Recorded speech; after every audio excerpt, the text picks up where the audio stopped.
Je vais réaliser un biais avec un tissu de coton. Je veux 1,20 m de long sur 4 cm de large. Donc 4 cm, c'est le biais ouvert. Je vais réaliser mon biais dans ce carré de tissu. Je vais déterminer les dimensions de mon carré et pour cela, je vais vous donner ma règle de calcul. Comme je vous l'ai dit tout à l'heure, il me faut 1,20 m de long sur 4 cm de large. Je fais 1,20 m, soit 120 cm multiplié par 4 cm égale 480. Donc sur votre calculatrice, vous appuyez sur la touche racine carrée, 480, et cela vous donne un total de 21,9. Mon carré aura 4 côtés de 21,9. Auquel j'ai rajouté une bande de 1 cm sur un côté pour la couture. Là, je trace ma diagonale. Donc, je vais bien à l'intérieur de mon tracé jusqu'à l'autre pointe. Et je vais couper sur le tracé.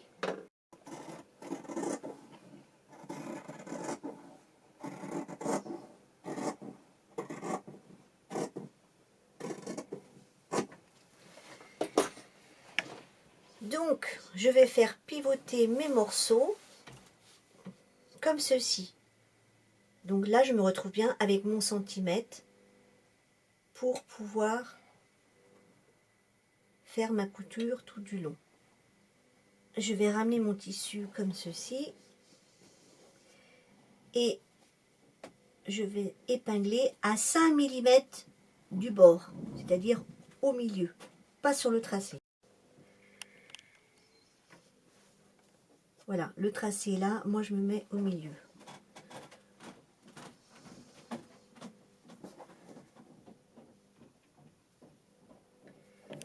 Et je vais faire ma couture le long des épingles. La couture est bien faite, donc je vais aplatir mon tissu de chaque côté à l'aide du fer à repasser. Donc je vais faire pivoter mon tissu pour que ma couture soit en diagonale. Là, je vais partir d'un bord de mon tissu à l'autre bord et je vais faire un tracé tous les 4 cm. 4, 8, 12 et 16. Donc vous voyez que là, j'ai un multiple de 4.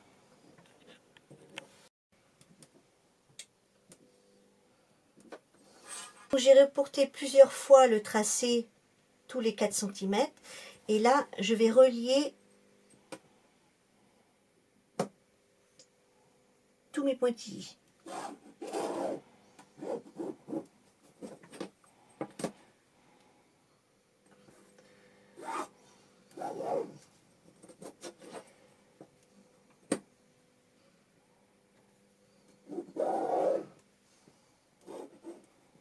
Donc là, je me retrouve avec 4 bandes de 4 cm. Donc de chaque côté, ici et ici, je vais faire un tracé à 0,5 du bord.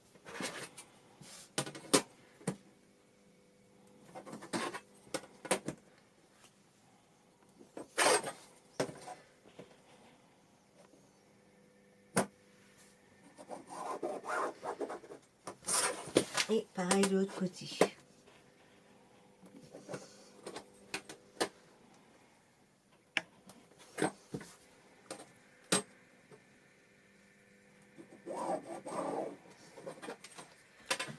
Maintenant, je vais faire coïncider ces deux morceaux-là. Donc, je vais les faire pivoter pour en faire un cylindre.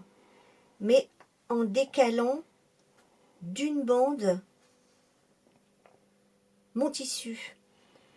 Donc, je vais épingler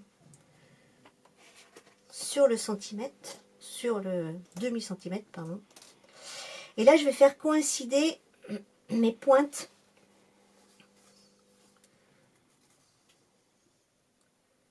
de l'autre côté.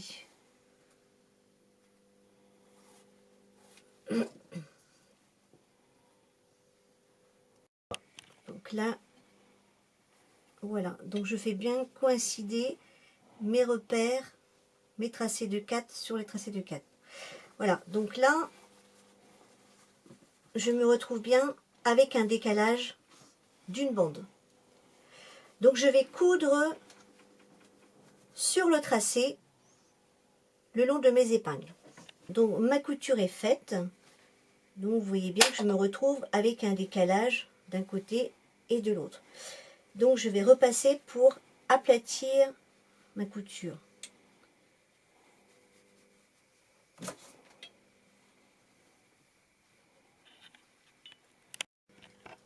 Donc maintenant, eh bien, il suffit de découper sur le tracé, tout autour. Et ça va vous faire une grande bande de biais.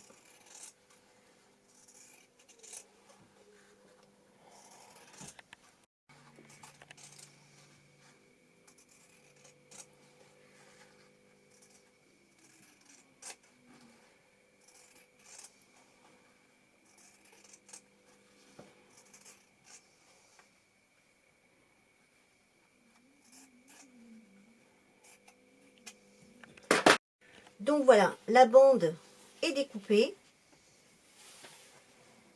Donc je plie la bande en deux et j'ai bien 1,20 m, donc 50 x 2, plus le reste de biais.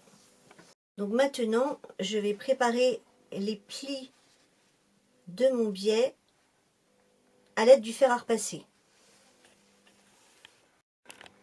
Pour cela, j'ai besoin de 2 grandes épingles ou d'aiguilles et du molleton de la table à repasser pour pouvoir piquer mes épingles dedans. Nous sommes partis sur le fait que le biais faisait 4 cm ouvert et 2 cm plié. Donc, avec une épingle, je vais piquer dans mon molleton et ce bout d'épingle doit être repiqué à 2 cm de l'autre côté. Donc, je vais mesurer, remettre un petit peu plus et je vais faire la même chose avec l'autre en parallèle à 2 cm. Donc mon biais va passer sous les épingles là. Donc je vais préplier mon biais, je vais le ramener vers le milieu, le préplie et je donne un petit coup de fer.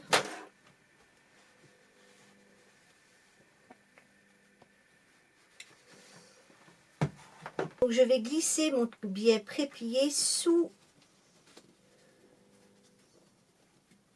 les épingles.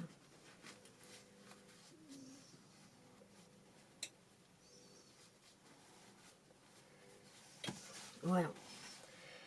Et là, je vais le tendre d'un côté et tirer de l'autre côté. Et je vais repasser au fur et à mesure.